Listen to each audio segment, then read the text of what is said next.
Hello दोस्तों, कैसे हैं आप सब। स्वागत है आप सभी का कॉमिक वर्ल्ड 2.0 पर। तो चलिए दोस्तों, शुरू करते हैं अनिल मोहन के नॉवेल हमला का तीसरा भाग। अगला दृश्य। फार्म हाउस से 4 किलोमीटर दूर छोटे से कस्बे की मार्केट में रात के अंधेरे में सूरज सिंह ने डॉक्टर की दुकान तलाश की, जो कि बंद थी। सूरज सिंह ने कार रोकी और बंद दुकान के तालों को चेक किया। घायल सुजान सिंह कार की पिछली सीट पर पड़ा पीड़ा से कराह रहा था। टांग से काफ़ी खून बह चुका था।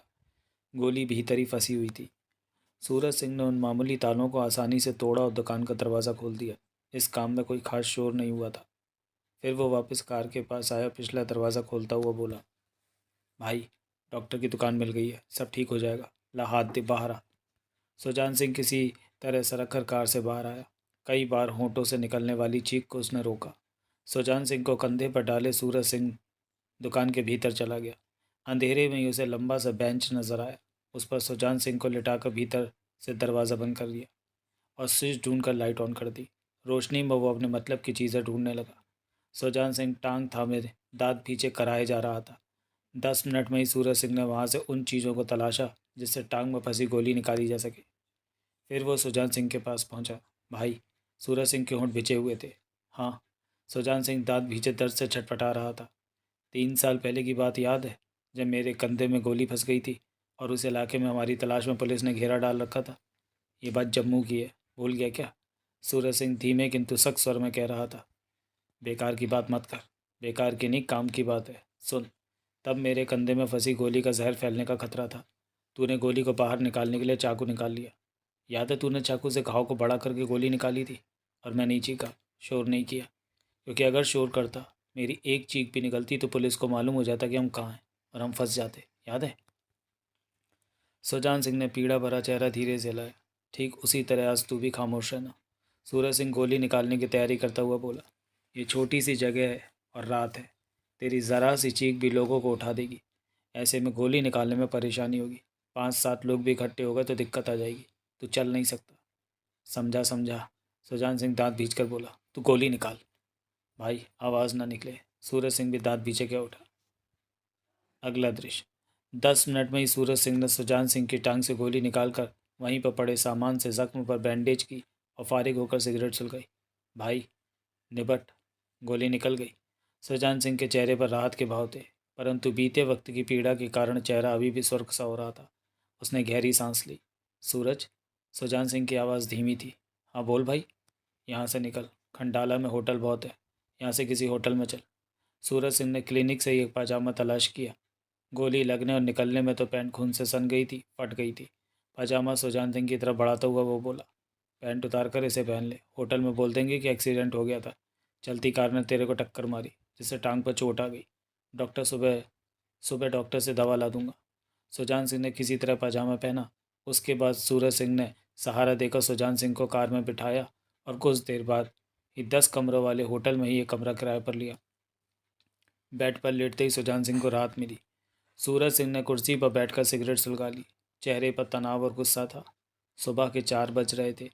होटल के छोकरे को चाय के लिए बोला था। वो 2 प्याले चाय दे गया था। सूरज सिंह ने सुजान सिंह को तकियों के सहारे बैठाया और उसके हाथ में चाय का प्याला देकर दूसरा खुद थामे कुर्सी पर बैठ गया। अब सुजान सिंह को पीड़ा काफ़ी हद तक काबू में महसूस हो रही थी। सूरज। चाय का घूंट भरने पर सुजान सिंह को राहत मिली। ये मामला अब खतरनाक हो गया। हाँ, सुजान सिंह ने गंभीरता से सिर हिलाया। अगर मुझे पहले मालूम होता कि लड़के की देखभाल देवराज चौहान जैसा इंसान कर रहा है तो शायद हम पीछे हट जाते या फिर तगड़ी प्लानिंग के साथ ही आगे बढ़ते। सूरज सिंह के दांत पिच गए। ये मामला हमारे बस का नहीं है, क्योंकि बीच में देवराज चौहान है। हमें मालूम है कि हम कितने बहादुर हैं। आपस की बात है, इसमें शर्म कैसी। हम देवराज चौहान का मुकाबला नहीं कर सकते। और फिर मैं घायल भी हो गया हूँ। टांग ठीक होने में महीना 1.5 महीना लग जाएगा। रूपक लाल के पास वैसे भी महीने का वक्त है, यानी हम उसके काम नहीं आ सकते। भाई, सूरज सिंह गुर्रा उठा। उन लोगों ने तेरे को गोली मारी है तो क्या हो गया? सुजान सिंह का सर सख्त और स्थिर था। ये क्यों नहीं सोचता कि हम गलती से देवराज चौहान की पार्टी से टकरा बैठे थे? ये क्यों नहीं सोचता कि गोली छाती की अपेक्षा टांग में लगी? ये क्यों नहीं सोचता कि उन लोगों की गोलियों से हम बच गए, हमारी जान बच गई? ये क्यों नहीं सोचता कि हम अपनी औकात से बड़े से माथा लगा बैठे थे? बस बेकार की बात यही सोचा जाएगा कि उन लोगों ने गोली मारी, मेरी टांग पर लग गई। ये क्यों नहीं सोचता कि हमारे सामने कोई आता, कोई हमारे इलाके में रिवॉल्वरों के साथ आता तो हम उसे ज़िंदा ही नहीं आने देते? सूरज सिंह होठ बीचे सुजान सिंह को देखता रहा। शांत रख अपने को। भाई तेरी बातें अच्छी हैं। सूरज सिंह ने कठोर स्वर में कहा, लेकिन छोड़ इन बातों को। सुजान सिंह ने चाय का घूंट भरा। बता अब क्या हो सकता है? मेरी टांग तो घायल है। जख्म भरने में महीना 2 महीना तो गया। तो क्या करेगा? भागीरथ के बेटे को रूपक लाल के हवाले कर सकेगा? सूरज सिंह सुजान सिंह को घूरने लगा। सुजान सिंह पुनः बोला, यह सोचकर जवाब देना कि सामने देवराज चौहान जैसा इंसान है, उसके साथ ही, और तू अकेला है। तू ठीक बोलता है भाई। देवराज चौहान के सामने होने पर मैं ये काम नहीं कर सकता। यही मैं तेरे को समझा रहा हूँ। यह काम हमारे बस से बाहर हो गया, भूल जैसे।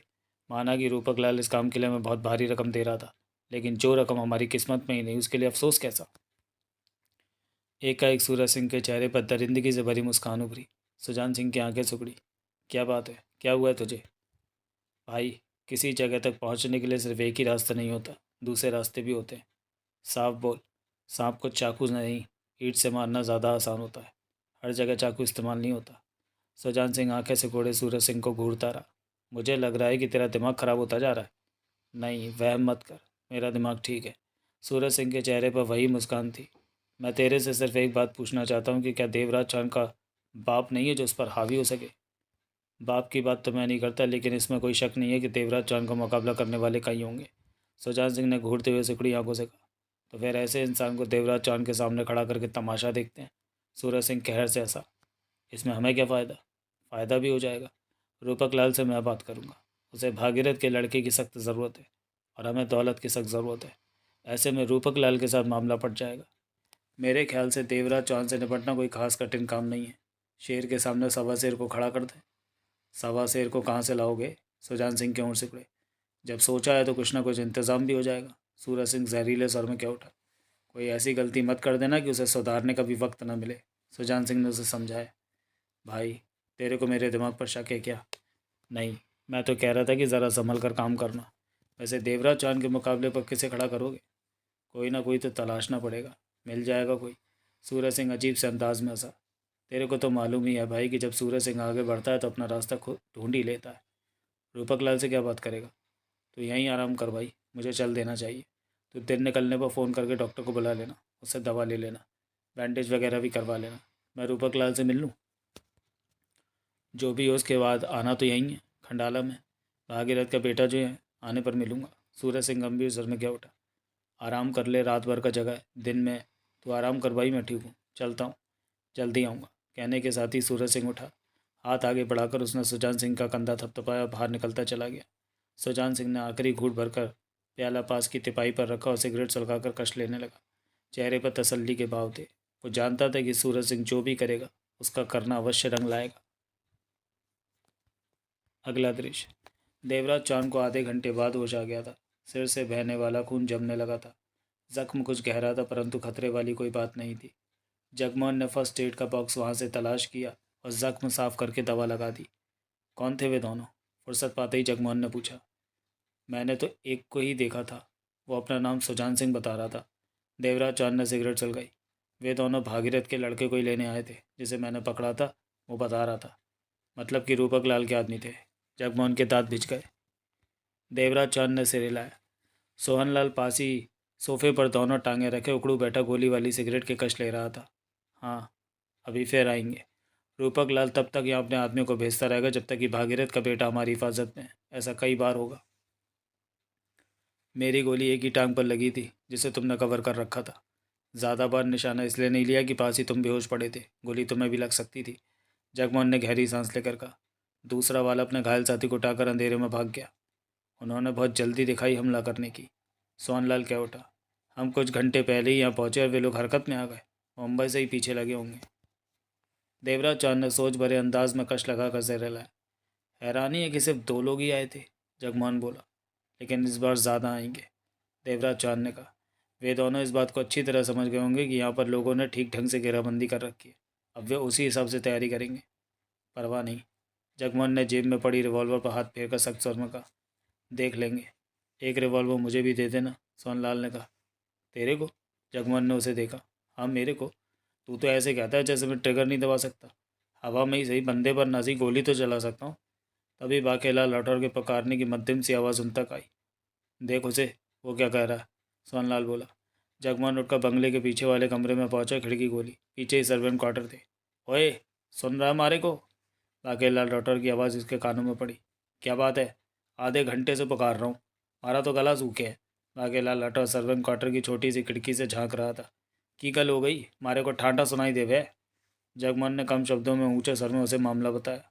मारा तो दिल खुश हो गया कि तन ने उसकी टांग पर ठा कर दी। मन ने तब और भी खुशी होती अगर तू उस हरामजादे की छाती पर ठा कर देता। बाकेलाल लठर को सराया। अगली बार छाती पर कर देंगे, फट दांगे, फिक्र नहीं करनी, मारे होते हुए डरना नहीं। जगमोहन ने गहरी सांस ली, खिड़की से पलट गया। अगला दृश्य। सूरज सिंह जब मुंबई स्थित रूपकलाल चंदौलिया के विशाल बंगले पर पहुंचा तो रूपकलाल को बेचैनी से टहलते पाया। नौकर उसे रूपकलाल के पास छोड़ गया था। रूपकलाल चंदौलिया की आंखों से स्पष्ट लग रहा था कि रात भर वह ठीक से नींद भी नहीं ले पाया था। इसी वजह से उसका चेहरा फीकेपन से भरा पड़ा था, बाल भी बिखरे से पड़े थे। आधी रात के बाद से वो दोनों भाइयों के फ़ोन आने का इंतज़ार कर रहा था। बार बार उसकी निगाह फ़ोन पर जाती। 2-4 बार घंटी भी बजी तो वो किसी और का था। और अब सूरज सिंह के आने की खबर मिली। रूपक लाल चंदौलिया उसके आने से ही समझ गया कि दोनों भाई अपने काम में सफल नहीं हुए। सफल हुए होते तो उसी वक्त फ़ोन करके नोट गिनकर रखने को बोल देना था। सूरज सिंह के सामने आते ही रूपक लाल चंदौलिया का चेहरा कठोर हो गया। गाउन की जेबों में पड़े दोनों हाथ कसकर मुट्ठियों की शक्ल में भिज गए। आ गए तीर चलाकर? रूपक लाल चंदौलिया दांत भींच कर क्या उठा। चलाकर नहीं, खाकर, सूरज सिंह विशैले स्वर में बोला। मैंने पूछा काम क्यों नहीं हुआ? रूपक लाल का सर सख्त था। हो गया था। सूरज सिंह ने रूपक लाल को शायद लगाना शुरू किया। हो गया था? रूपक लाल चंदौलिया चौंका। हाँ। सूरज सिंह ने अपनी नींद से भरी आंखों को मसला और सिगरेट सुलगा ली। अमित हमारे हाथ लग गया था, उसे लेकर हम भाग भी निकले। सूरज सिंह ने शहद की मात्रा बढ़ा दी। फिर? रूपक लाल चंदौलिया ने सूखे होठों पर जीभ फेरी। लेकिन उसकी सुरक्षा करने वाले भी सतर्क थे। हम उनकी नज़रों में आ गए। उन्होंने गोलियां चलाई। हमने बचने की बहुत चेष्टा की, बच भी जाते, लेकिन आपके कारण लड़का हमारे हाथ से निकल गया। मेरे कारण? रूपक लाल चंदौलिया का सर अजीब सा हो गया। हाँ, आपको हमें जिंदा चाहिए था। अगर हम उसे लेकर इसी तरह भागते रहते तो पीछे से चलाई गई कोई भी गोली अमित को लग जाती। गोली अमित को ना लगे इसलिए उसे छोड़कर मैं वहाँ से निकलने को मजबूर होना पड़ा। सूरज सिंह ने सारा शहद ही रूपक लाल पर उड़ेल दिया। रूप रूपक लाल चंदौलिया ने दांत भींच लिए। सूरज सिंह मनी मन मुस्कुराया। रूपक लाल शहद को चाट रहा था। तुम लोग किसी काम के नहीं हो, कोई काम नहीं कर सकते। मेरा वक्त कीमती है सूरज सिंह। सूरज सिंह चुप। वो जानता था रूपक लाल पहले बोलकर ठंडा हो जाए फिर असल बात करेगा। इतना बढ़िया मौका हाथ से निकाल दिया। मैं हो जाता है सेठ जी, कभी कभी ऐसा भी। सूरज सिंह पास की कुर्सी पर बैठता हुआ बोला। सुजान सिंह कहाँ है? वो भाई खंडाला में है। सूरज सिंह ने शांत स्वर में कहा। उसकी टांग पर गोली लग गई है। गोली? रूपक लाल चौंका। हाँ, गोली अमित को लगने जा रही थी कि भाई ने अपनी टांग आगे कर दी। अच्छा हुआ अमित बच गया, क्योंकि आपको तो अमित जिंदा चाहिए था। टांग का क्या, ठीक होती रहेगी। सूरज सिंह के होठों पर मुस्कुराहट उभरी। रूपक लाल चौंदौलिया कुछ पलों तक सोच भरी मुद्रा में टहलता रहा। सूरज सिंह रूपक लाल का को देखता आराम से कश लेता रहा। रूपक लाल ठिठका। तुम्हारा भाई घायल हो गया? तुम अकेले रह गए? ऐसे में काम कैसे हो? मैं जल्दी मेरे अकेले रहने या ना रहने से कोई फ़र्क नहीं पड़ता। सूरज सिंह बात काट कर क्या उठा। मैं तो मिनटों में बढ़िया से बढ़िया बंदों की फ़ौज इकट्ठी कर सकता हूँ, लेकिन भागीरथ आपसे कहीं ज़्यादा चालाक निकला। क्या मतलब? रूपक लाल के होठ भिज गए। उसने अपने बेटे को बचाने के लिए ऐसा आदमी सामने खड़ा कर दिया जिसका तोड़ आसान नहीं है। कौन है वो? रूपक लाल चंदौलिया के होठ भिज गए। देवराज चौहान। कौन देवराज चौहान? देवराज चौहान ऐसा इंसान है जिसके बारे में ज़्यादा कुछ कहना ठीक नहीं। आपको इतना ही समझ लेना चाहिए कि जब तक देवराज चौहान भागीरथ के बेटे का बचाव कर रहा है तब तक वह बिल्कुल सुरक्षित है। उसके हाथों से उस लड़के को छीन पाना कोई छोटी बात नहीं। सूरज सिंह का स्वर शांत था। रूपक लाल चंदौलिया का चेहरा कठोर हो गया। मैं देवराज चौहान को खरीद लूँगा। उसे इतना पैसा? आप ताजमहल खरीद सकते हैं। सूरज सिंह मुस्कराया। ताजमहल? हाँ, उसी की बात कर रहा हूँ मैं। खरीद सकते हैं आप उसे? तुम कहना क्या चाहते हो? इतना ही, अगर आप ताजमहल खरीद सकते हैं तो देवराज चौहान को भी खरीद सकते हैं। ताजमहल नहीं खरीद सकते तो समझिए देवराज चौहान को भी नहीं खरीद सकते। मेरी बात शायद आपकी समझ में नहीं आई, समझाता हूँ। दरअसल देवराज चौहान एक बार जो सौदा कर लेता है उस पर कायम रहता है। साफ मन से काम करता है, कोई धोखेबाजी नहीं। अभी तक तो दौलत के ऐसे किसी ढेर के बारे में नहीं सुना गया जिसकी वजह से देवराज चौहान ने किसी के साथ धोखेबाजी की हो। रूपक लाल चंदौलिया का चेहरा गुस्से से सुर्ख हो गया। तुम्हारा मतलब कि अमित मेरे हाथों में नहीं आएगा? तुम ये काम नहीं कर सकते। ऐसा मैंने कहा? सूरज सिंह जहरीले स्वर में क्या उठा। रूपक लाल ने सूरज सिंह को घूरा। मैंने ऐसा कुछ बोला नहीं। रूपक लाल चंदौलिया के दांत भिंचे हुए थे। तो फिर मेरे को लेकर वही बात कीजिए जो मैंने कही हो। मेरे कहने का मतलब यह है कि इस काम के लिए आप किसी के भी पास जाएंगे, वो आपसे नोट झाड़ेगा और बोलेगा मैं ठोक बजाकर काम कर दूंगा, लेकिन वो कुछ कर नहीं पाएगा। कोई कुछ नहीं कर पाएगा क्योंकि सामने देवराज चौहान है। रूपक लाल के होंठ पिचे रहे। मेरी नज़र में कोई है जो देवराज चौहान का मुकाबला कर सकता है, उसके हाथों से अमित को ला सकता है। कौन? कौन है वो? जल्दी नहीं सेठ जी, ज़रा आराम से। इतनी स्पीड मत पकड़िए। सूरज सिंह एकाएक मुस्कुराया। क्या मतलब? मैंने आपको उसके बारे में बता दिया तो इसमें मेरा क्या फ़ायदा? तो मैं इस काम की मुनासिब कीमत।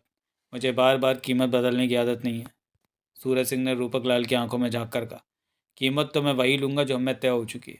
मत भूलिए कि जो गोली भाई की टांग पर लगी है वो उसके सिर में भी लग सकती थी, और अभी तक हमने आपसे एक पैसा भी नहीं लिया। और जिसके बारे में मैं आपको बताऊंगा उसकी अपनी कीमत होगी, सोच लीजिए। तुम्हारा मतलब कि मात्र बिचौलिया बनने की एवज में तुम्हें लाखों रुपए? बिचौलिया नहीं, मैं उस इंसान के साथ देवराज चौहान के खिलाफ काम भी करूंगा। भागीरथ के बेटे को लाने के लिए जो कोशिश की जा सकती है वो मैं उसके साथ मिलकर करूंगा। हराम की खाने की मुझे आदत नहीं है। हक हलाल का माल वसूल कर रहा हूँ। मेरी बात ना मानकर आप इधर उधर खाक छानेंगे तो कोई फ़ायदा नहीं होगा। वक्त भी बर्बाद होगा और पैसा भी। और भागीरथ का बेटा भी सलामत रहेगा। रूपक लाल चंदौलिया के होठ और भी सख्ती से भिज गए। मैं तुम्हारी बात मानकर पहले से तय रकम तुम्हें देने का वादा करूंगा, बाद में पीछे हट जाऊं तो? सूरज सिंह के होठों पर कमीनी मुस्कान उभरी। सेठ जी, आप वादा कर लीजिए, वसूल मैं कर लूँगा। आप पीछे हटेंगे तो मैं आपको आगे खींच लूँगा। अगर नीचे बैठे तो ऊपर, मतलब कि वादे वाला माल वसूलना मुझे आता है। रूपक लाल चंदौलिया कई पलों तक खामोश रहा। तुमने जिसे देवराज चांद के सामने खड़ा किया वो महीने के वक्फे के भीतर अमित को मेरे सामने ना ला सका तो? रूपक लाल ने शब्दों को चबा कर कहा। पहली बात तो यह है कि मैं अपना पैसा काम होने के बाद लूँगा। दूसरी बात यह है कि जिसे मैं आपके सामने करूँगा, ये बात आप उससे भी कर सकते हैं। वह ठोक बजाकर आपकी तसल्ली करा देगी। देगी? रूपक लाल के होठों से निकला। शब्दों के फेर में मत पड़ो सेठ, काम की बात करो, वक्त कम है। रूपक लाल चनौलिया ने हौले से सिर हिलाया। ठीक है, करो, जो ठीक समझो वही करो। मैं अपना काम पूरा हुआ देखना चाहता हूँ। मतलब कि जो रकम हमारे बीच पहले से ही तय है वो हमें मिलेगी। सूरज सिंह याद कराने वाले अंदाज में बोला। ज़रूर मिलेगी, अगर मेरा काम पूरा हो जाता है तो। बढ़िया। सूरज सिंह ने होंठ से कोड़े। और जो देवराज चांद के मुकाबले पर खड़ा होगा वो अपनी रकम अलग लेगा। उससे रकम तय करना आपका काम है, मेरा नहीं। उसे मेरे सामने लाओ, बात भी हो जाएगी। सूरज सिंह उठ खड़ा हुआ। चलता हूँ, 2-3 दिन बाद आऊँगा। मतलब कि मेरे 2-3 दिन और ख़राब? कुछ ख़राब नहीं होता। सूरज सिंह लापरवाही से बोला। मुझे दिल्ली जाना है, प्लेन से आने जाने का खर्चा दे दो। इतना माल नहीं है कि हवा में घूमता फिरूं। रूपक लाल चंदोलिया ने उसे 2 गड्डियाँ दी, जिन्हें लेकर सूरज सिंह बाहर निकल गया। जल्दी आना, रूपक लाल चंदौलिया ने ऊंचे स्वर में कहा। उसी शाम सूरज सिंह दिल्ली पहुंचा। दिल्ली पहुंचकर पारसनाथ से मिला। अगला दृश्य। सुजान सिंह और सूरज सिंह पारसनाथ के तब के वाकिफकार थे जब इन दोनों ने अपराध की दुनिया में कदम रखा था। पारसनाथ के साथ मिलकर दोनों ने कई कामों का अंजाम दिया था। फिर बरसों पहले पारसनाथ ने खुले रूप से अपराध की दुनिया से किनारा कर लिया था। अब पारसनाथ बहुत ही कम ज़रूरत पड़ने पर खुले रूप से कोई गैरकानूनी काम करता था। लेकिन छोटे से होटल और रेस्टोरेंट के मालिक पारसनाथ को कानून तोड़ने की शायद ही कभी ज़रूरत पड़ती हो। वैसे भी पाठक बंधु पारसनाथ पारसनाथ के कारनामे कई उपन्यासों में देख पड़ चुके हैं। आदत के मुताबिक पारसनाथ शाम को तैयार होकर ऊपर से नीचे रेस्टोरेंट में पहुंचा और वहां का राउंड लेकर सब कुछ देखा कि सब ठीक है। उसके बाद रिसेप्शन डेस्क के पास टेक लगाकर खड़ा हो गया। गुड इवनिंग सर, रिसेप्शनिस्ट ने मुस्कुराकर कहा। पारसनाथ ने अपना खुरदरा चेहरा घुमाकर रिसेप्शनिस्ट को देखा, फिर हौले से सिर हिलाकर रेस्टोरेंट में नज़रों को घुमाने लगा। शाम हुई थी, इसलिए बहुत कम ग्राहक थे वहाँ। वक्त बिताने के ख्याल से पारसनाथ ने सिगरेट सुलगाई और कश लेने लगा। एक कॉफ़ी स्ट्रॉन्ग यहीं मंगवा लो, पारसनाथ ने रिसेप्शनिस्ट से कहा। जी। रिसेप्शनिस्ट ने फ़ौरन वेटर को बुलाकर कॉफ़ी के लिए कहा। पारसनाथ सिगरेट के कश लेता रहा। 3 मिनट में ही कॉफ़ी आ गई। पारसनाथ उसी तरह रिसेप्शन से टेक लगाए कश के साथ साथ कॉफ़ी के घूंट भी भरता रहा। 5-7 मिनट और बीत गए। ठीक उसी वक्त पारसनाथ की निगाह प्रवेश द्वार की तरफ उठी। उसी वक्त सूरज सिंह ने भीतर प्रवेश किया था। पैंट की जेबों में हाथ डाले सूरज सिंह के हाव भाव में लापरवाही थी। सूरज सिंह? पारसनाथ के मस्तिष्क को झटका लगा। यहाँ? पारसनाथ की आंखें सिकुड़ गईं। उसका खुरदरा चेहरा एकाएक सपाट नजर आने लगा। सूरज सिंह जैसे इंसान का कहीं भी मौजूद होना ठीक नहीं था। पारसनाथ इस बात को जानता था कि सूरज सिंह जैसा खतरनाक इंसान बिना मतलब के अपना पाँव भी नहीं लाता। ऐसे में यहाँ आना खामखा नहीं होगा। दूसरी अजीब बात पारसनाथ को यह लगी कि सूरज सिंह अकेला नजर आ रहा था, जबकि दोनों भाई जहाँ भी आते जाते थे एक ही साथ आते जाते थे। देखने में कोई नहीं कह सकता था कि सूरज सिंह को देखकर पारसनाथ के चेहरे पर कोई बदलाव आया। सूरज सिंह ने भी पारसनाथ को देखा और मुस्कुराकर हाथ मिलाया। पारसनाथ के चेहरे पर कोई नया भाव नहीं आया। उसने शांत मुद्रा में कॉफ़ी का घूंट भरा। सूरज सिंह सीधा पारसनाथ की तरफ बढ़ा। पारसनाथ सूरज सिंह को देखते हुए अपनी तरफ बढ़ते हुए उस पर निगाह टिकाए रिसेप्शनिस्ट से बोला, सुनो जी। रिसेप्शनिस्ट का स्वर पारसनाथ के कानों में पड़ा। ये जो आदमी आ रहा है सफ़ेद कमीज़ पहने, इसे मेरे ऑफिस में पहुंचा दो। बात तुम करना। Yes sir. रिसेप्शनिस्ट की सतर्क निगाह सूरज सिंह की तरफ उठ गई और वेटर को बुलाने के लिए रिसेप्शनिस्ट ने डेस्क के नीचे लगी बेल का बटन दबा दिया। इतने में ही सूरज सिंह पास आ पहुंचा। कैसे हो पारसनाथ? सूरज सिंह की आवाज़ में दोस्ताना भाव थे। पारसनाथ ने कश लिया और रेस्टोरेंट में नजरें दौड़ाने लगा। सूरज सिंह के चेहरे पर अजीब से भाव उभरे। उसे पारसनाथ से ऐसे व्यवहार की आशा नहीं थी। तभी रिसेप्शनिस्ट आदर भरे स्वर में कह उठी, सर। सूरज सिंह ने आंखें से कोड़े रिसेप्शनिस्ट को देखा। आप कृपया ऑफिस में बैठिए, मालिक वहीं पहुंच रहे हैं। सूरज सिंह के चेहरे पर उभरा तनाव गायब हो गया। तभी वेटर आया। रिसेप्शनिस्ट ने सूरज सिंह को वेटर के साथ ऑफिस की तरफ रवाना कर दिया। जाते हुए सूरज सिंह ने पारसनाथ पर नज़र नहीं मारी। वहीं खड़े पारसनाथ ने शांत ढंग से कॉफ़ी खत्म की, परंतु दिमाग सूरज सिंह की तरफ था कि वह उसके पास क्यों आया। सूरज सिंह का उसके रेस्टोरेंट में आना उसे कोई खास अच्छा नहीं लगा था। सिगरेट का आखिरी कश लेकर पारसनाथ ने उसे रिसेप्शन पर मौजूद एस्ट्रे में मसला, फिर पलटकर अपने ऑफिस की तरफ बढ़ता चला गया। अगला दृश्य। वेटर सूरज सिंह को पारसनाथ के ऑफिस में छोड़ गया। पारसनाथ के व्यवहार से सूरज सिंह को इस बात का एहसास हो गया था कि पारसनाथ को उसका आना पसंद नहीं आया। मुद्दत बाद की मुलाकात पर पारसनाथ को उसका जिस तरह का स्वागत करना चाहिए था वो नहीं किया, और जैसा स्वागत हुआ था वैसे स्वागत के बारे में उसने सोचा भी नहीं था। वेटर के जाते ही सूरज सिंह की निगाहें सजे सजाए ऑफिस में दौड़ने लगीं। मन ही मन इस बात को लेकर जलन भी हुई कि पारसनाथ ने खुद को जमा लिया है और वे दोनों भाई अभी तक वैसे ही खुद को खतरे में डाले भागते फिर रहे हैं। कुछ पल खड़ा सूरज सिंह सोचता रहा, फिर होंठ से कोड़े आगे बढ़ा और टेबल के गिर्द घूमकर दूसरी तरफ पहुंचकर टेबल की ड्रॉ चेक की। एक खुली थी, बंद, बाकी बंद थी। खुली ड्रॉज में चाबियां पड़ी थी। रिवॉल्वर पड़ा था शायद। सूरज सिंह ने जल्दी से रिवॉल्वर उठाकर उसका चैम्बर चेक किया। चैम्बर भरा पड़ा था। सूरज सिंह ने फौरन चैम्बर खाली किया और गोलियां अपनी जेब में डाल रिवॉल्वर को वैसी ड्रॉज में रखा। फिर सब ड्रॉज को लॉक करके चाबी वैसे ही रख दी। उसके बाद टेबल के दूसरी तरफ आकर कुर्सी खींची और बैठकर सिगरेट सुलगा ली। अभी दो कशी लिए होंगे कि पारसनाथ ने भीतर प्रवेश किया। सूरज सिंह मुस्कुराकर खड़ा हुआ। पारसनाथ भी मुस्कुराया। दोनों गले मिले, अलग हुए। कैसे हो सूरज? पारसनाथ ने अपने खुरदरे चेहरे पर हाथ फेरा। ठीक हूँ। तुम्हारा काम धाम तो बढ़िया चल रहा है। पूछने की ज़रूरत नहीं, देखने से ही नज़र आ रहा है। पारसनाथ हंसा। टेबल के उस पर कुर्सी पर बैठता हुआ बोला, सब कुछ बढ़िया चल रहा है। पुलिस के लफड़े से दूर हो गया हूँ, अब चैन से नींद आती है। सूरज सिंह ऑफिस में नजरें दौड़ाता हुआ कह उठा, मैं भी खतरे वाले काम छोड़ दूंगा। तुम्हारी तरह कोई ठीक ठाक काम शुरू कर दूंगा कि आराम से बाकी की ज़िंदगी बीते। अब तो उम्र भी बढ़ने लगी है। सूरज सिंह हंसा। पारसनाथ के खुरदरे चेहरे पर मुस्कान उभरी। उसने एक सिगरेट सुलगाई। तुमने रिसेप्शन पर मिलना गंवारा नहीं किया। सूरज सिंह के सर में शिकायत थी। वहाँ हमारी मुलाकात ठीक नहीं थी। इसलिए कि मैं लफाड़ी हूँ? कोई कमाल करके बसता फिर ना रहा हूँ। सूरज सिंह ने मुस्कुराया। हाँ, और तुम तो इज्जतदार हो गए। हम लोगों की बिरादरी से बाहर के हो गए। सर चुपता हुआ था। पारसनाथ की आंखें सिकुड़ी। तुम्हारे इस सवाल का जवाब हाँ भी है और ना भी। पारसनाथ का स्वर सपाट था। सूरज सिंह ने उसकी आंखों में झांका। पारसनाथ ने उसकी आंखों में। बरसों पहले तुम जैसे थे वैसे ही हो पारसनाथ, ज़रा भी नहीं बदले। आजकल मैंने तैरना बंद कर रखा है। पारसनाथ की आवाज़ शांत थी। लेकिन तैरना भूला नहीं हूँ। तैराक कभी भी तैरना नहीं भूलता। तैरना मजबूरी बन जाती है तैराक की। ठीक कहते हो। सूरज सिंह हंसा। मेरा निशाना आज भी वैसे ही है, लेकिन तुम्हारा तो शुरू से ही बेहतर रहा है। पारसनाथ उसकी आंखों में ही देख रहा था। मैं वैसा ही हूँ सूरज सिंह, जैसा बरसों पहले था, जब हमने कई काम एक साथ किए थे। सूरज सिंह मुस्कुराया, बोला कुछ नहीं। तुम अकेले नजर आ रहे हो। सुजान सिंह कहाँ है? पारसनाथ का सर सपाट था। भाई को गोली लग गई है। सूरज सिंह ने गहरी सांस ली। गोली? हाँ, टांग पर। बच गया। महीना दो महीना बेड पर पड़ा रहना पड़ेगा उसे। पारसनाथ ने यह नहीं पूछा कि गोली क्यों और कैसे लगी। क्या लोगे? विस्की चल जाएगी। पारसनाथ ने बिना कुछ कहे नीचे वाली टेबल की ड्रॉज खोली, उसमें से बोतल और गिलास निकालकर टेबल पर रख दिया। बढ़िया।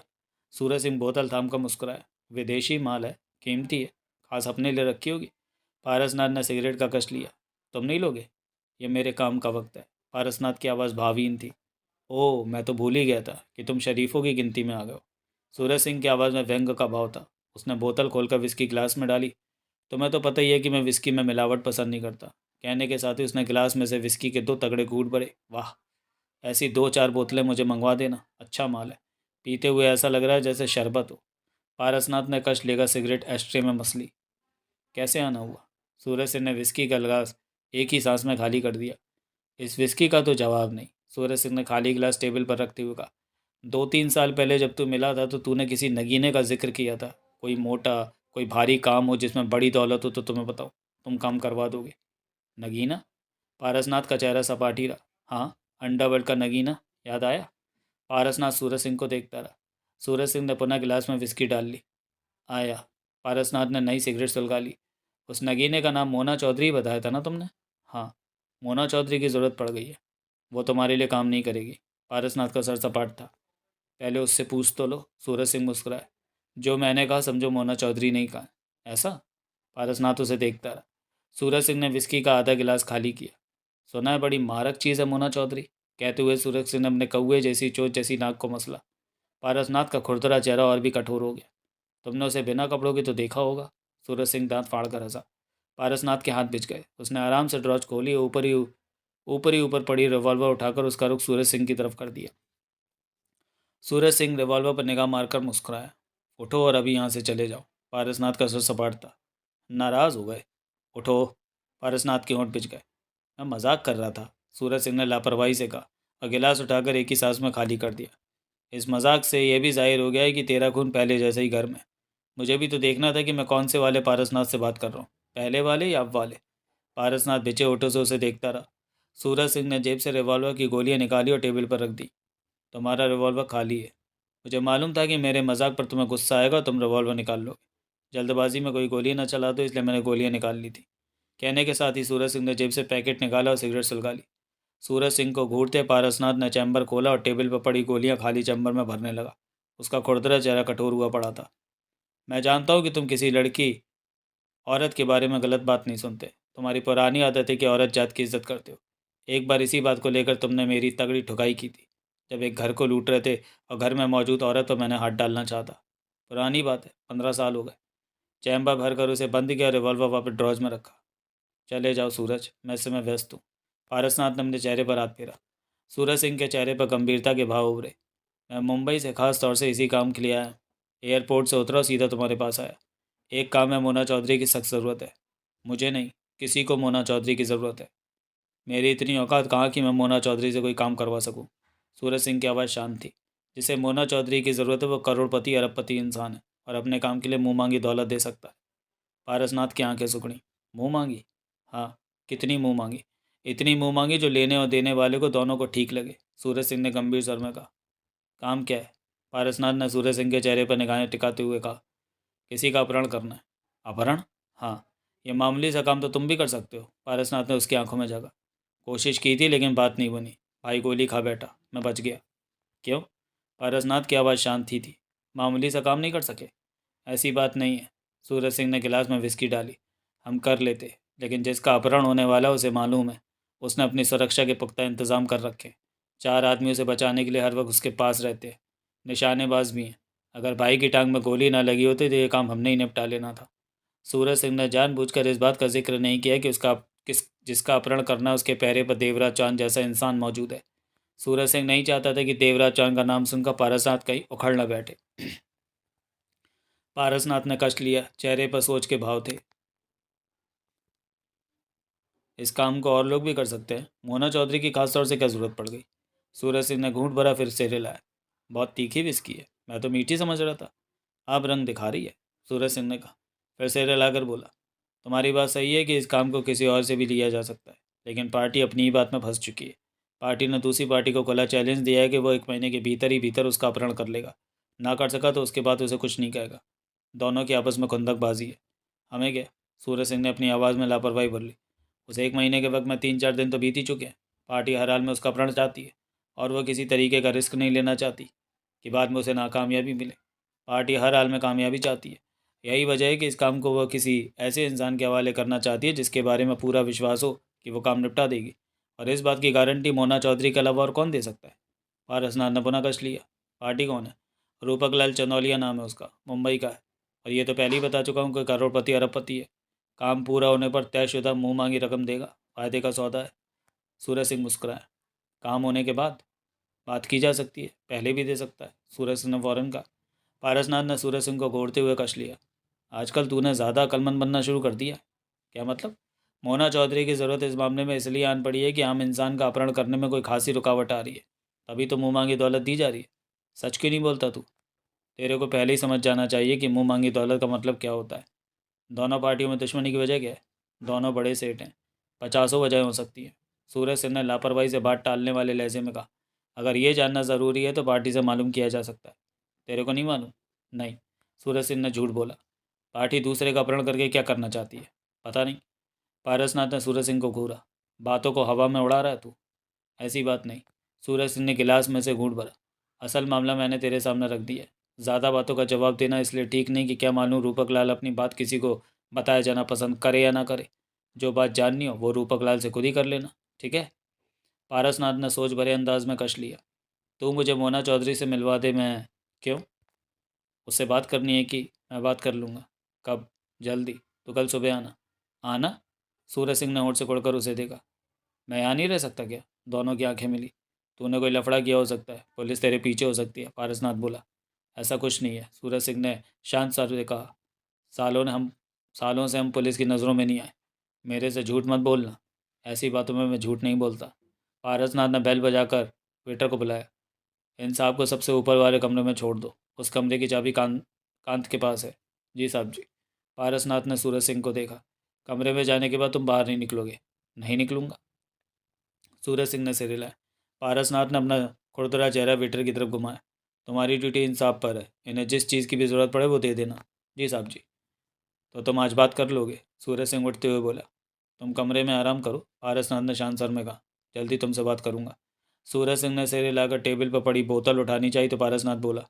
बोतल तुम्हारे कमरे में पहुंच जाएगी, इसी ब्रांड की भेजना। सूरज सिंह ने हंसकर कहा और वेटर के साथ कमरे से निकल गया। कश लेकर पारसनाथ ने सिगरेट एस्ट्रे में मसली। चेहरे पर सोच के भाव थे। रह रहकर वह खुरदरे चेहरे पर हाथ फेर रहा था। अगला दृश्य। मोना चौधरी ने होठ से कुड़कर पारसनाथ को देखा। पारसनाथ सारी बात कहकर अभी हटा ही था। मेरे ख्याल से, पारसनाथ पुनः कह उठा, मामला कोई खास दिक्कत वाला नहीं है। सिर्फ किसी को उठाना ही है, जो कि सुरक्षा लिए हुए है। बदले में पार्टी मुंह मांगी रकम की बात कह रही है। मोना चौधरी ने सोच भरे अंदाज में हाथ बढ़ाकर पैकेट उठाया, सिगरेट सुलगाई। मामला कोई भी आसान नहीं होता। मोना चौधरी का सर गंभीर था।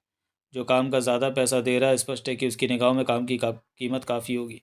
पारसनाथ ने अपने खुरदरे चेहरे पर हाथ फेरा। वो उसका अपहरण क्यों करवाना चाहता है? झगड़े की वजह क्या है? मामला क्या है? ये नहीं मालूम, पार्टी से ही मालूम हो सकेगा।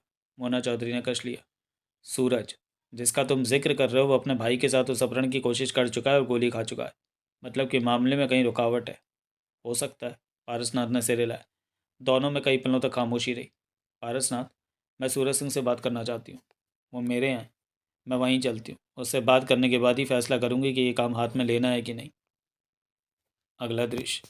मोना चौधरी के जिस्म पर नीले रंग की स्कर्ट और सफ़ेद रंग का टॉप था। कटे हुए बाल गले तक आ रहे थे। होठों पर हल्के रंग की लिपस्टिक लगी थी। कानों में छोटे छोटे टॉप्स चमक रहे थे। ऐसी लग रही थी मोना चौधरी की देखने वाला देखते ही रह जाए। कुछ ऐसा ही हाल सूरज सिंह का हुआ जब पारसनाथ ने मोना चौधरी के साथ उसके कमरे में प्रवेश किया। आंखें फाड़े देखते ही रह गया था वो मोना चौधरी को। मोना चौधरी ने पारसनाथ को देखा। पारसनाथ ने आगे बढ़कर सूरज सिंह के कंधे को हिलाया। सूरज सिंह संभला। होश में आओ। सूरज सिंह पारसनाथ को देखकर अजीब से अंदाज में मुस्कुराया, फिर मोना चौधरी को देखा। ये मोना चौधरी है? सूरज सिंह ने जैसे जानते हुए भी पूछा। मोना चौधरी आगे बढ़कर कुर्सी पर बैठी और सिगरेट सुलगा ली। बात कर लो, पारसनाथ ने बैठते हुए कहा। सूरज सिंह ने जैसे खुद पर काबू पा लिया था। इससे पहले कि वह कुछ पूछता, मोना चौधरी बोली। तुम जितना पारसनाथ को बता चुके हो उतना मैं जान चुकी हूँ। अब मैं जो पूछ रही हूँ वो बताओ। क्या? सूरज सिंह की निगाहें यदाकदा मोना चौधरी के जिस्म पर इधर उधर फिर रही थी। दोनों पार्टियों में ऐसी क्या दुश्मनी है कि मामला अपहरण तक जा पहुंचा? पक्के तौर पर कुछ नहीं कहा जा सकता। दोनों बरसों से बिजनेस पार्टनर हैं। हो सकता है धंधे के दौरान ऐसी कोई बात हो गई है जिससे कि आपस में दुश्मनी पैदा हो गई हो। सूरज सिंह संभल कर बोला। तो इसमें अपहरण की क्या ज़रूरत है? ऐसे में तो दूसरों को ख़त्म ही कर देना चाहिए। अब इस बात का जवाब मैं कैसे दे सकता हूँ? तो पार्टी मुँह मांगी रकम देने को तैयार है, मोना चौधरी बोली। हाँ, लेकिन पार्टी की शर्त है कि उसका काम उसके दिए वक्त के भीतर ही हो। मोना चौधरी ने शांत भाव में कश लिया। पारसनाथ खामोशी से बैठा था। इस काम के लिए तुम मुंबई से दिल्ली आए हो? हाँ। पारसनाथ ने 2 साल पहले कहा था कि कोई बड़ा काम अड़ अड़ जाए तो वो तुमसे करवा देगा। तो मैं इस मामले से क्या लेना देना? मुझे? हाँ। मोना चौधरी ने उसकी की नोच कौवे की चोट जैसी नाक पर गौर किया। तुम क्यों भागे फिर रहे हो? सूरज सिंह ने 2 पल की खामोशी के बाद कहा, पहले अपहरण का काम मैंने और भाई ने लिया था। खासी रकम मिल रही थी, लेकिन अपहरण की कोशिश में भाई गोली खा गया। मैं अकेला इस काम को नहीं कर सकता था। तब मैंने पार्टी से बात की कि इस काम के लिए मैं एक ऐसे इंसान को ला दूंगा जो काम पूरा कर देगा। इस मामले में मैं अंत तक उसका साथ दूंगा, लेकिन मुझे बदले में वही रकम दे जो पहले से तय। पार्टी मान गई तो मैं भाग दौड़ में लग गया। कष्ट लेते हुए मोना चौधरी कई पलों तक खामोश रही। वे लोग कौन है जो दूसरी पार्टी की रखवाली कर रहे हैं? मोना चौधरी ने पूछा। मैं नहीं जानता, सूरज सिंह ने सफ़ेद झूठ बोला, लेकिन जो भी हैं खतरनाक हैं, निशानेबाज हैं। तुमने किसी को देखा, किसी को पहचाना? हाँ, एक को देखा था। होगा कोई, पहचान नहीं पाया। देवराज चांद का नाम लेने पर सूरज सिंह को डर था कि कहीं मोना चौधरी इस काम में हाथ डालने से इनकार न कर दे। मन ही मन उसने तय किया कि मुंबई पहुंचते ही रूपक लाल चंदौलिया को भी समझा देगा कि मोना चौधरी के सामने देवराज चांद का नाम न ले। मोना चौधरी को जब देवराज चांद के बारे में मालूम होगा तो तब की तब देखी जाएगी। कितने लोग हैं वे? 4। मुंबई में किस जगह पर हैं? खंडाला में। अपनी पार्टी को लेकर वे चारों खंडाला के एक फार्म हाउस पर चले गए। फार्म हाउस के बीचों बीच बंगला है जिसे उन्होंने खाली करवा लिया है। वो जगह दूसरी पार्टी को दी हुई है। वहाँ पर वे चारों से सुरक्षा दे रहे हैं जिसका अपहरण करना है, सूरज सिंह ने बताया। मोना चौधरी के होंठ सिकुड़े। तुम्हारा मतलब कि फार्म हाउस जैसी वीरान जगह पर रहकर वे उसे बचाने की चेष्टा कर रहे हैं? हाँ। हिम्मत की बात है। मोना चौधरी के होंठ अभी तक सिकड़े हुए थे। ऐसी जगह पर रहकर किसी को बचाना भी दिलेरी का काम है। 20 आदमी वहाँ हमला बोलते तो वे उसे कैसे बचा पाएंगे? बचा लेंगे, सूरज सिंह ने जैसे ही हवा दी। कैसे? वे चारों बहुत खतरनाक हैं। उनका मुकाबला कर पाना आसान काम नहीं है। सूरज सिंह के चेहरे पर गंभीरता थी और तन मन से वो मोना चौधरी के दिलो दिमाग में देवराज चौहान और उसके साथियों के बारे में उत्सुकता भर देना चाहता था कि मोना चौधरी उनका मुकाबला करने की सोचे। और सूरज सिंह अपनी इस चेष्टा में काफ़ी हद तक कामयाब भी हो गया।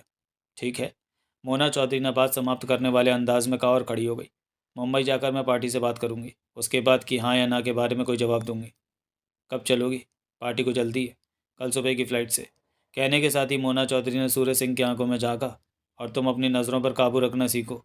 अब कोशिश करना कि जब भी मेरे से बातें करो तो तुम्हारी निगाहें मेरे चेहरे से नीचे ना जाएं। चेहरे पर अजीब से भाव लिए सूरज सिंह सिर हिलाकर रह गया। अगला दृश्य। मोना चौधरी और सूरज सिंह मुंबई पहुंचे। दिन के 11 बज रहे थे।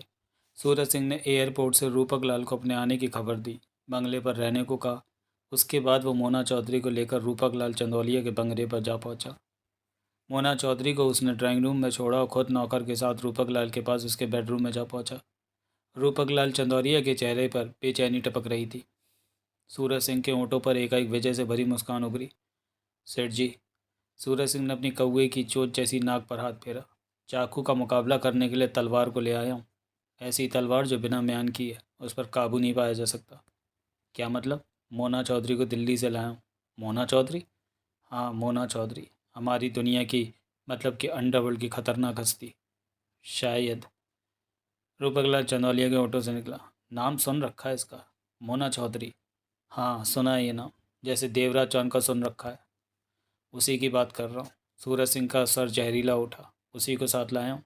वह देवराज चौहान को पीछे करके भागीरथ के लड़के अमित को लाकर आपके सामने खड़ा कर देगी। देवराज चौहान और मोना चौधरी दोनों ही एक दूसरे की टक्कर के हैं। दोनों इस हद तक पक्के हैं कि हारेंगे नहीं और अपनी मोना चौधरी ही जीतेगी। इस बात को तो मैं अभी से दावा करता हूँ। यूं ही दिल्ली का फेरा नहीं लगाया। मोना चौधरी जैसी हस्ती का नाम सुनकर रूपक लाल के मन को तसल्ली मिली। कहाँ है वो? ड्राइंग रूम में। सूरज सिंह के सर में जहरीलापन था। ये मत समझना सेठ जी कि मोना चौधरी दिल्ली में अपना बोर्ड लगाए बैठी है। इतनी समझ तो आपको होगी कि मोना चौधरी तक पहुंचने के लिए, ख़ास तौर से उसे यहाँ तक लाने के लिए दमखम की ज़रूरत है। सोर्स की ज़रूरत है जो कि मेरे पास है। आपके सेवक ने मिलने वाली आधी कीमत मोना चौधरी को यहाँ लाकर वसूल करा दी।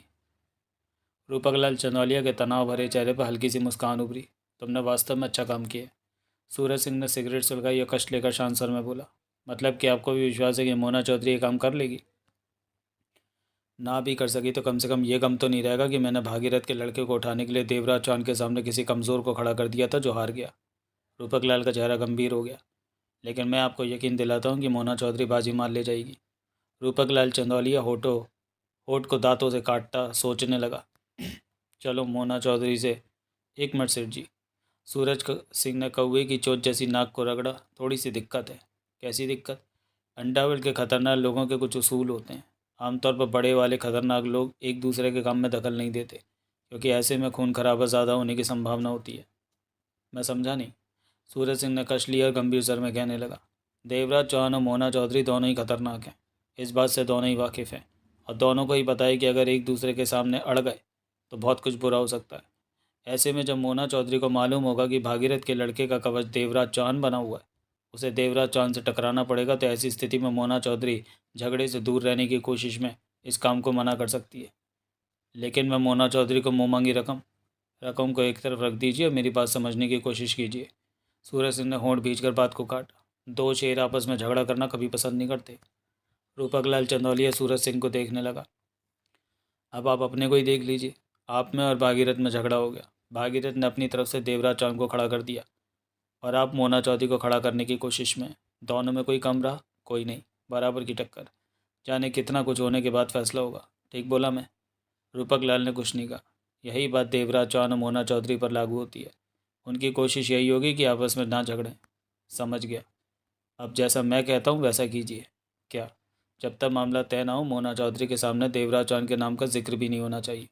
तुम्हारा मतलब कि मैं झूठ बोलूँ? झूठ कहाँ सेठ जी, सच तो सच ही कहना है।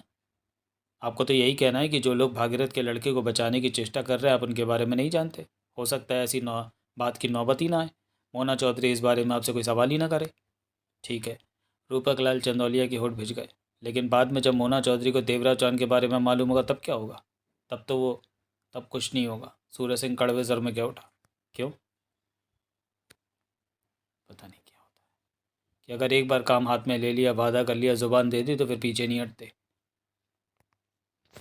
अंडरवर्ल्ड के नामी लोगों में ये खासियत सबसे बड़ी होती है कि अगर एक बार काम हाथ में ले लिया तो ले लिया, वादा कर लिया, जुबान दे दी तो फिर पीछे नहीं हटते, बेशक कितना भी नुकसान हो जाए। मतलब कि एक बार आपके और मोना चौधरी के बीच बात तय हो गई तो फिर निश्चिंत होकर बैठ जाइएगा। रूपक लाल चंदौलिया ने हौले से सिर हिलाया। चलिए मोना चौधरी से बात कर लीजिए ताकि मामला आगे बढ़े। वो अकेली है? हाँ। तो क्या वो अकेली ये काम करेगी, या वो बेशक कुर्सी पर बैठ कर काम करे या स्टॉक एक्सचेंज की छत पर चढ़कर? आपको क्या? आप अपने काम से मतलब रखिए। ज़्यादा बीच में घुसना भी ठीक नहीं होता। आइए। अगला दृश्य। रूपक लाल चंदौलिया और सूरज सिंह ने ड्राइंग हॉल में प्रवेश किया तो मोना चौधरी कष्ट लेते उस वक्त टहल रही थी। उनकी तरफ मोना चौधरी की पीठ थी। सूरज सिंह धीमे से रूपक लाल के कान में बोला, बहुत खूबसूरत है ये, किसी चक्कर में मत पड़ जाइएगा। इसे ये बात पसंद नहीं कि सामने वाले की नज़रें उसके चेहरे से नीचे फिरें।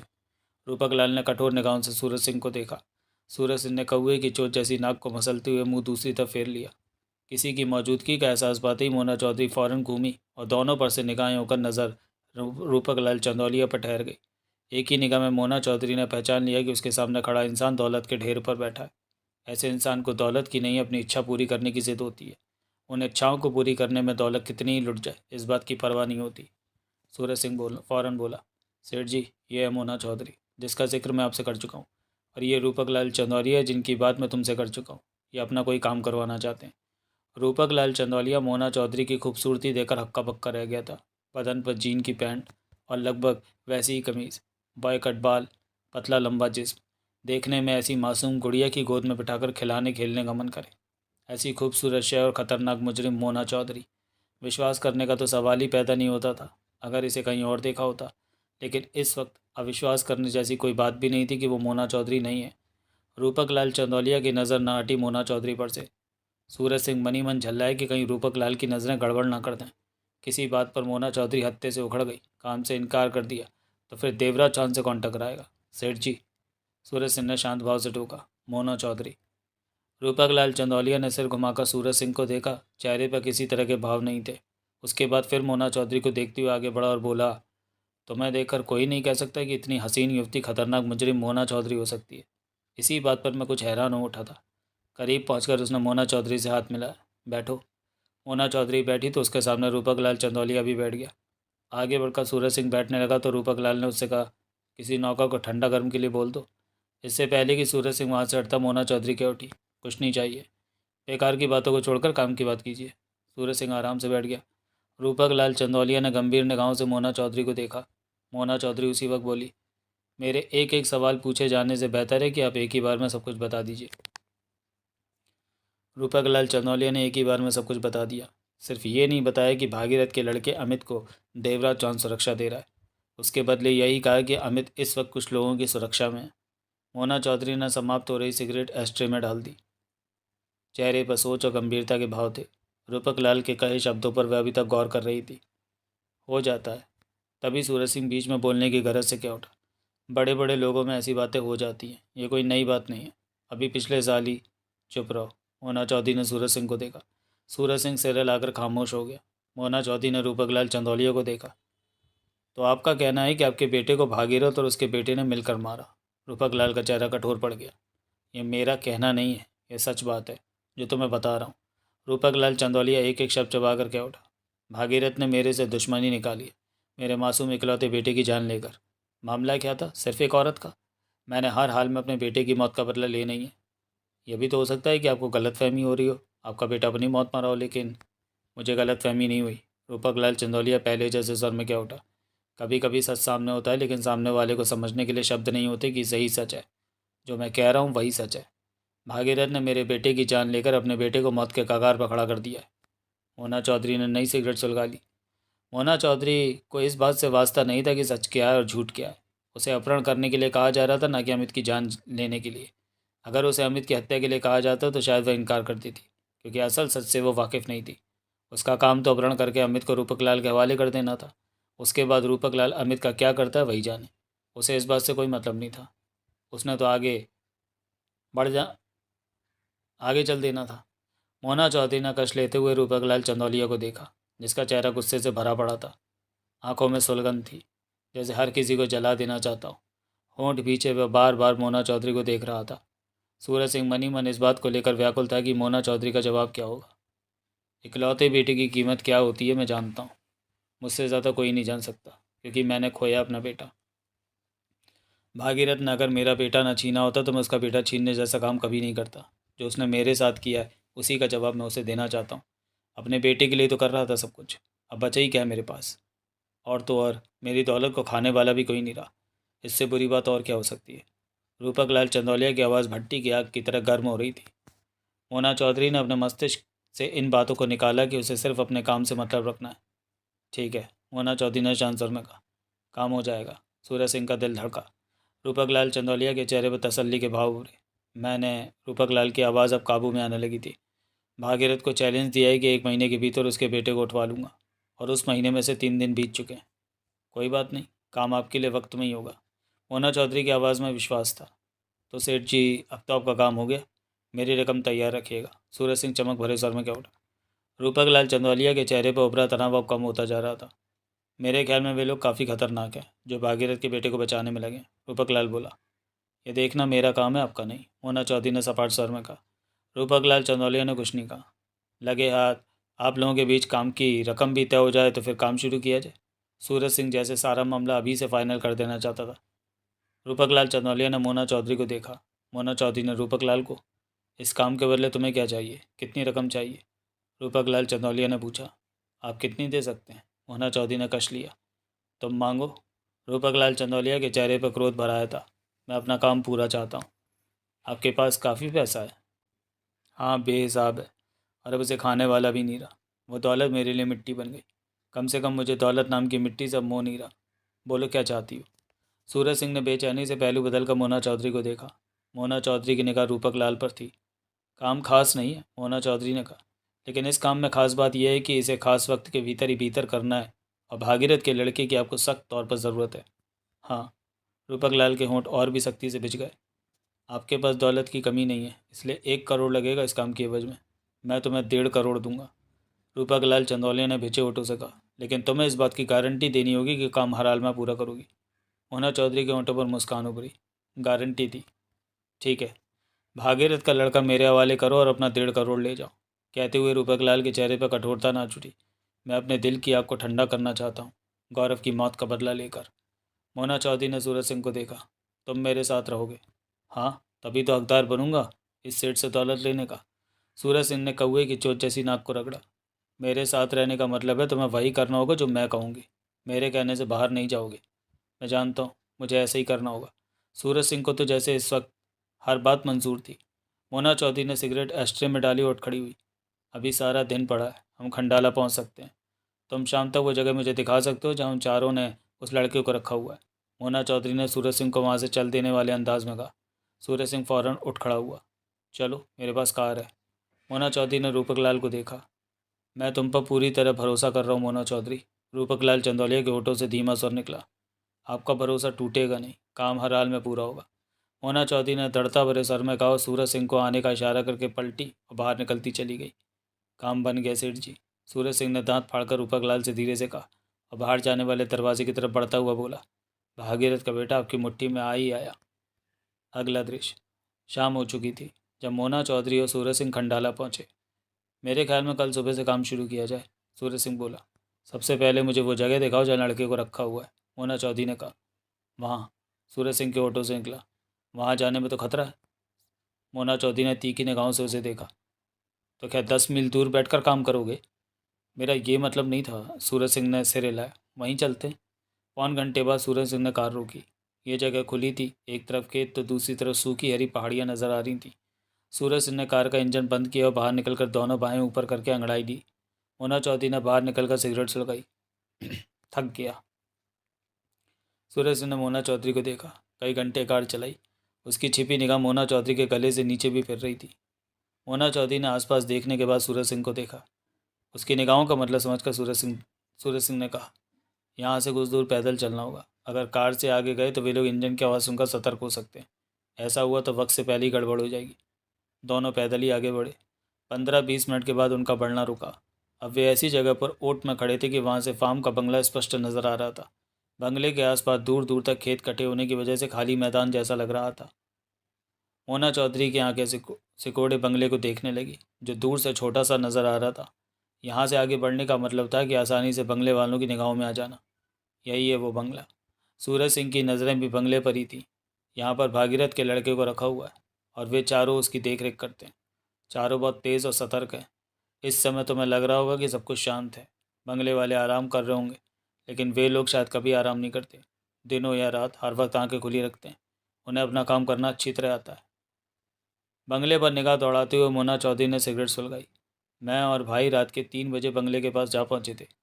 हमें पूरा विश्वास है कि लड़के को उठाकर अपने साथ ले जाएंगे, लेकिन वे लोग तो आंखें फाड़े बैठे थे। पकड़ लिया, भाई को गोली मार दी। टांग पर लगी, मैं उसे कंधे पर उठाकर भाग आया। एक को मैंने बेहोश कर दिया था, सिर पर चोट मारकर। सूरज सिंह की आवाज़ में सख्ती आ गई थी, लेकिन अब सोचता हूँ कि बेहोश करने की अपेक्षा गोली मार देता तो ठीक रहता। मोना चौधरी बंगले के आसपास की जगह पर नजरें दौड़ा रही थी। रात को ये लोग बंगले के आसपास लाइट ऑन कर देते हैं ताकि कोई बंगले के पास फटके भी तो उनकी नज़रों से बच न सके। सूरज सिंह के होंठ पिच गए। उसे सुजान सिंह की टांग पर लगी गोली की याद आ गई थी। सिर्फ 4 लोग हैं, पांचवा लड़का। सिर्फ 4 लोग इतने बड़े बंगले की निगरानी नहीं कर सकते, खुद को भारी हमले से नहीं बचा सकते। सूरज सिंह के चेहरे पर कड़वे भाव उभरे। कोशिश करके देख लेना, रात को ही करना, सब मालूम हो जाएगा कि वे क्या कर सकते हैं क्या नहीं। मोना चौधरी ने सूरज सिंह के चेहरे पर निगाह मारी। उन 4 को 4 मत समझना, 16 समझना। एक 4-4 के बराबर है, सूरज सिंह पुनः बोला। मोना चौधरी की नज़र पुनः बंगले की तरफ उठी। उन 4 में से कम एक तो हर वह लड़के के पास रहता होगा, मोना चौधरी ने कहा। कोई ज़रूरी नहीं, 16 साल का लड़का कोई दूध पीता तो नहीं कि हर वह उसे गोद में बिठाया जाए। तब भी उन 4 में एक अवश्य उस पर नज़र रखता होगा कि गलती से भी वो कोई ऐसी हरकत ना कर दे जो उसके लिए नुकसानदेह हो, जैसे कि बंगले के भीतरी माहौल से उकताकर टहलने के लिए बंगले के बाहर निकल आए। ऐसा हो गया तो उसे ले जाना आसान हो जाएगा। सूरज सिंह ने शांत निगाहों से मोना चौधरी को देखा। वो बंगले से बाहर निकल आए तो तब भी ऐसा नहीं हो सकता। सूरज सिंह का स्वर गंभीर था। क्यों? उसके 4 बाप वहाँ हैं, वे मर जाएंगे लेकिन लड़के को अपने हाथ से नहीं निकलने देंगे। मोना चौधरी ने टटोलने वाली निगाहों से सूरज सिंह को देखा। मतलब कि तुम उन 4 को जानते हो? नहीं। तो फिर ये बात इतने पक्के तौर पर कैसे कह रहे हो? मेरा उन लोगों से टकराव हो चुका है। ये लोग वास्तव में खतरनाक लोग हैं। अगर खतरनाक ना होते तो मैं भाई के साथ असफल होकर वापस नहीं आता। भाई की टांग पर गोली लगने की नौबत ना आती। मोना चौधरी ने कश लेकर सिगरेट एक तरफ उछाल दी। आओ चलें। मोना चौधरी और सूरज सिंह वापस कार तक पहुंचे। मोना चौधरी के चेहरे पर सोच के भाव नाच रहे थे। शाम ढलती जा रही थी, कुछ ही देर में अंधेरा हो जाना था। मैं तो भाई के पास जाऊंगा, वो घायल है, होटल में पड़ा है। दवा दारू करा रहा होगा, उसका हाल भी देखना है। किसी चीज़ की उसे ज़रूरत ना हो, रात को मैं ही रहूँगा। मैं डीलक्स होटल में रहूँगी, लेकिन हमें जल्दी ही कोई ऐसी जगह ढूंढनी होगी जहाँ रहकर हम काम कर सकें। कल तक मैं कहीं और रहने का इंतज़ाम कर लूँगा। भागीरथ के लड़के को कैसे उठाना है कुछ सोचा? सोच लूँगी। ठीक है, कार तुम रख लो, मुझे भाई वाले होटल में उतार देना जहाँ वो है। दोनों कार में बैठे। मोना चौधरी ने कार आगे बढ़ा दी। सूरज सिंह उसे होटल का रास्ता बताता जा रहा था। तुम्हारा क्या ख्याल है, काम हो जाएगा? हम लड़के को ले उड़ेंगे? सूरज सिंह ने पूछा। हाँ, काम हर हाल में होगा, मोना चौधरी ने सिर हिलाकर शांत स्वर में कहा। सूरज सिंह ने मनी मन तसल्ली से भरी सांस ली। वो जानता था कि मोना चौधरी का कहा बेकार नहीं जाता। काम ना होना होता तो इससे पहले ही इनकार कर देना था। मोना चौधरी ने सूरज सिंह को वहीं छोड़ा जहाँ उसने कहा था। उसके बाद कार को आगे बढ़ा दिया होटल डीलक्स जाने के लिए। मोना चौधरी ने सूरज सिंह से कह दिया था कि जब तक वह उसके होटल ना पहुंचे तब तक होटल में अपने भाई के पास ही रहे। अगला दृश्य। सुजान सिंह उस होटल के कमरे में बैठ पास लेटा सा सिगरेट के कश ले रहा था जब सूरज सिंह ने भीतर प्रवेश किया। कैसा है भाई? करीब पहुंचकर सूरज सिंह कुर्सी पर बैठता हुआ बोला। ठीक है, तू? जख्म कैसा है? सूरज सिंह ने उसकी बात काटी। ठीक हो रहा है तू, सुजान सिंह ने कहना चाहा। डॉक्टर आता है? दवा ली? हाँ, डॉक्टर भी आता है और दवा भी ली। तू क्या करता फिर रहा है? सुजान सिंह ने पूछा। मज़े ले रहा हूँ, सूरज सिंह मुस्कुराया। मज़े? सुजान सिंह की नज़रें सूरज सिंह के चेहरे पर टिकी। हाँ, भागीरथ के बेटे को उठाएगा कोई और, वो अपनी कीमत लेगा और मैंने रूपक लाल से अपना टाका फिट कर लिया है कि हम में जो रकम पहले से तय थी, काम हो जाने पर वो वही रकम हमें देगा। ये मज़े तेरे को कहीं महंगे ना पड़ जाएं, सुजान सिंह ने गंभीर स्वर में कहा। महंगे क्यों? देवराज चौहान जैसे इंसान के हाथों से कोई चीज़ छीन लेना बच्चों का खेल नहीं है। ठीक कहते हो भाई, तभी तो इस काम के लिए मैंने बच्चे का इंतज़ाम नहीं किया। देवराज चौहान कुछ है तो वो भी उससे बढ़कर है। दोनों ही असली स्टील के हैं और एक ही कंपनी के। सूरज सिंह हंसा। सुजान सिंह की आंखें सिकुड़ी। साफ बात कर। याद है एक बार पारसनाथ ने कहा था कोई बड़ा काम हो तो बोलना। सूरज सिंह का सर जहरीला उठा। मोना चौधरी? सुजान सिंह के होठों से निकला। वो चौंका। हाँ, याद आ गया तेरे को? मैं मोना चौधरी की ही बात कर रहा हूँ। दिल्ली गया था, पारसनाथ से बात की, मोना चौधरी को मुंबई लाया, रूपक लाल से बात करा दी, दोनों में सौदा पट गया। मोना चौधरी तैयार हो गई? हाँ। कितने में सौदा पटा? 1.5 करोड़ में। सुजान सिंह के चेहरे पर सोच के बाबू बोले। क्या हुआ भाई? मोना चौधरी गलती कर गई है। सुजान सिंह का सर गंभीर था। कैसी गलती? देवराज चांद पहले से ही मैदान में, ये जानते ही उसे पीछे हट जाना चाहिए था, क्योंकि दोनों में से कोई भी कम नहीं है। दो पहाड़ टकराएंगे तो दोनों पहाड़ ही टूटेंगे, एक को नुकसान नहीं होगा, सुजान सिंह ने कहा। सूरज सिंह के चेहरे पर जहरीली मुस्कान आ उठी। भाई पीठ ठोक मेरी। क्या किया है तूने? सुजान सिंह की आंखें सुकड़ी। कमाल कर दिया है। सूरज सिंह अपनी कौए की चोट जैसी नाक को 2 उंगलियों से मसल कर हंसा। मोना चौधरी को मालूम ही नहीं होने दिया कि भागीरथ के बेटे को देवराज चौहान सुरक्षा दे रहा है। रूपक लाल को भी मैंने पहले ही समझा दिया था कि ये बात मोना चौधरी को ना बताए। देवराज चौहान के बारे में अनजान रहे। अब मोना चौधरी ये काम हाथ में ले चुकी है, रूपक लाल से वादा कर चुकी है, सौदा हो चुका है। हाँ कर देने के बाद मोना चौधरी जैसी हस्ती देवराज चौहान को सामने पाकर पीछे हट जाए, इस बात पर विश्वास नहीं किया जा सकता। सुजान सिंह के होंठों से गहरी सांस निकल गई। ये तूने ठीक नहीं किया। क्यों? मोना चौधरी को मालूम हुआ तो कौन बताएगा उसे? भाई तू, रूपक लाल या मैं? सूरज सिंह ने उसे घूरा। सुजान सिंह ने उसकी आंखों में झांका। कोई नहीं बताने वाला। मोना चौधरी तक बात नहीं पहुंचने वाली। आराम से बैठ भाई, चिंता मत कर। सूरज सिंह कड़वे सर में कह उठा। सब ठीक है, मोना चौधरी कहती है कि वो काम कर लेगी। अब कहाँ है मोना चौधरी? खंडाला में ही। मैंने उसे वो जगह दिखा दिया जहाँ देवराज चौहान लड़के के साथ है। सुजान सिंह ने सोच भरे अंदाज में सिर हिलाया। अब वो जल्दी ही कोई कारनामा दिखाएगी। अपना काम तो बैठे बिठाए हो गया भाई। सूरज सिंह कौए की चोट जैसी नाक को मसलता हुआ क्या उठा। इधर मोना चौधरी ने काम पूरा किया और उधर रूपक लाल से नोट झाड़े। देवराज चौहान को क्यों भूलता है? क्या वो लड़के को आसानी से हाथ से जाने देगा? बोल। सूरज सिंह के सूरज सिंह ने फौरन बेचैनी भरे अंदाज में पहलू बदला। ऐसा मत बोल भाई, तू हमेशा अपने हक की बात सोचता है, पहलू के दूसरी तरफ नहीं देखता। वो देवराज चौहान है। एक बार तो तेरे रिवॉल्वर की चोट सिर पर खा गया, लेकिन बार बार ऐसा नहीं होगा। भाई तू दिल धड़काने वाली बात करता है। अच्छी बात किया कर, मोना चौधरी बाजी मान ले जाएगी। सुजान सिंह ने कुछ कहने की अपेक्षा आंखें बंद कर ली। अगला दृश्य। देवराज चौहान के सिर के घाव इतने गहरे नहीं थे कि खतरे वाली बात होती। 1.5 दिन में घाव काफ़ी हद तक भर गए थे। अब वह खुद को ठीक महसूस कर रहा था। सुजान सिंह और सूरज सिंह के हमले से अब वहाँ की चौकसी कड़ी हो गई थी। वैसे तो वह पहले भी सावधान ही थे, परंतु कहीं कोई लापरवाही थी तो वो बिल्कुल ही दूर हो गई थी। बाकेला लौटर ज़्यादातर अमित के आसपास ही रहता था। जगमोहन और सोहनलाल हद से ज़्यादा सतर्क रहकर वहाँ की चौकसी कर रहे थे। कोई परिंदा भी पर मार जाए इस बात का सवाल ही पैदा नहीं होता। देवराज चौहान अपने को बिल्कुल ठीक महसूस कर रहा था। वहाँ के इंतज़ामों से वो पूरी तरह निश्चिंत था। शाम के 7 बजे वह तैयार हुआ और बंगले के बाहर निकला। बाकेला लठौर इस समय अमित के साथ एक कमरे में दरवाज़ा बंद करके बैठा था। अमित इस कैद से हद से ज़्यादा उखड़ा बैठा था। लेकिन वो जानता था कि उसके लिए खुले में जाना खतरे से भरा हुआ था। देवराज चांद बंगले से बाहर निकला तो कुछ दूर सावधानी से सोहनलाल को टहलते पाया।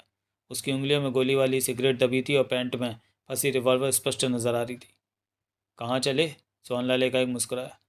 बाहर यूं ही। आज रात का खाना मत तैयार करना, मैं पैक करा कर ले आऊँगा। सोहनलाल ने सिर हिलाया। मेरी यहाँ खास ज़रूरत तो नहीं। देवराज चांद ने आसपास निगाहें दौड़ाई। हम संभाल लेंगे, सोहनलाल ने पैंट में फंसी रिवॉल्वर थपथपा कर कहा। देवराज चांद मुस्कुराया, कुछ दूर खड़ी कार की तरफ बढ़ गया। फिक्र नहीं करनी थारे को, वट दांगे। देवराज चांद ने सिर उठाकर देखा। ऊपर के एक कमरे की खिड़की से बाकेला लौटा और नीचे देख रहा था।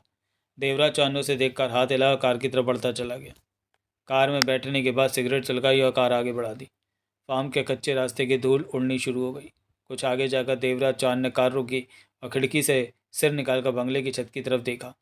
वहाँ जगमोहन नजर आया, जो कार की तरफ ही देख रहा था। देवराज चांद के होंठ हिलाने पर जगमोहन का हाथ भी हिलता नजर आया। देवराज चांद ने कार आगे बढ़ा दी।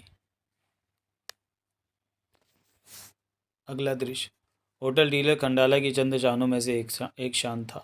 मोना चौधरी ने रूम बुक कराकर नहा धोकर कॉफ़ी मंगवाई और सिगरेट सुलगाकर कॉफ़ी के साथ साथ कश भी लेती रही। चेहरे पर सोच के भाव नाच रहे थे। मोना चौधरी की सोचों के पीछे आंखों के सामने फार्म वाला बंगला घूम रहा था। भागीरथ का लड़का उस बंगले में था। उन 4 लोगों के पहरे के बीच था। उसे वहाँ से निकालना था। निकाला जा सकता था। कोई खास परेशानी वाला मामला नहीं था, लेकिन दिक्कत थी बंगले तक पहुँचने की। एक बार बंगले के भीतर पहुँचा जाए तो फिर सब कुछ उसके हक में हो सकता था।